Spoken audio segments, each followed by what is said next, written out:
So Roy Kapur Studios, your own venture. So, I've seen that what I've realized about when I look at entertainment industry abroad is that how they've come to India and gone to so many other countries, whether it's a Disney or a Marvel, you see them all over the place. But we've yet to see Bollywood becoming the Bollywood of the world. So, do you want to, or do you have a dream of taking Roy Kapur Films overseas and sort of see it in various countries? I mean, Indian diaspora is everywhere. So even if you don't have an international audience, there's always Indians to watch Indian movies and Indian content. So what do you think it will take for Bollywood to really become more established outside of India? It's a great question, and the short answer to the ambition of Roy Kapur Films is absolutely yes. Our idea is to move global and to be able to tell stories for a global audience, to be able to take our stories to the world.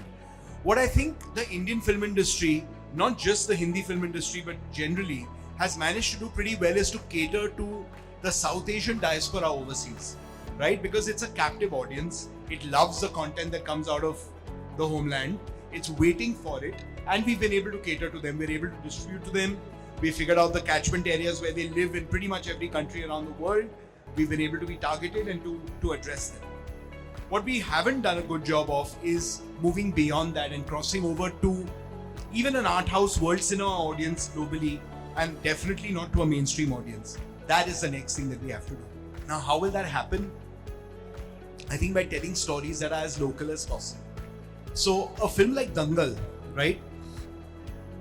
About a wrestler in Haryana and his two daughters, their journey, sounds as local as it could possibly be. And honestly, we never thought that it would reach out to much beyond the South Asian diaspora overseas and the Indian audience. But it went and did $200 million in China, right? Now, what resonated? I think what resonated is the awe and wonder of the Chinese audience that a film coming out of India about rural India could actually feel so much like their story. Because they are also a patriarchal society. They also are a society in which the girl child probably is not given the opportunities that the male child is, where fathers want to live their dreams through their sons and not their daughters, only to realize more and more that they can live their dreams through their daughters. But what resonated about it was not that we were trying to pander to that audience, but that we were as local, as authentic as possible, and that they then felt like, wow, humanity is so homogeneous actually. This story about a small town in India can resonate with me so emotionally and I can be moved by it. And that word of mouth spread. I mean, a film like Parasite, right? Parasite is so local and Korean as a story. Yeah. But we all were able to relate to it, and it went and won the Best Picture Oscar, right?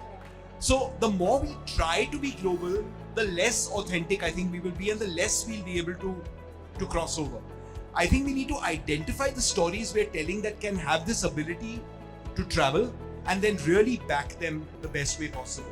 So a film like Last Film Show, which again, we're thankful that it's India's selection to the Academy Awards, I believe is a really good pick. And I know I'm slightly biased, but I think it's a great pick for the Academy because it's a story about a boy in a small town in Gujarat who had a dream to be a filmmaker. And that could be the dream of anyone from any small town from around the world.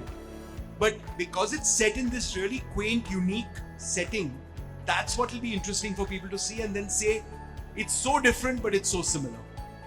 Sure. And, of course, we've anyway seen a lot of globalization of content during the last 2 years, whether it's Turkish or Korean or you name it. I mean, we're seeing Polish movies dubbed in Indian English or just English subtitles. So do you think the way forward is really subtitling or actually creating content in that language with Indian actors or maybe even foreign actors?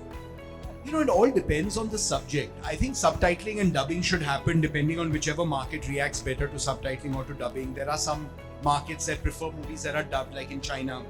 There's some that are quite used to reading subtitles. But I think it boils down to the content itself. Right.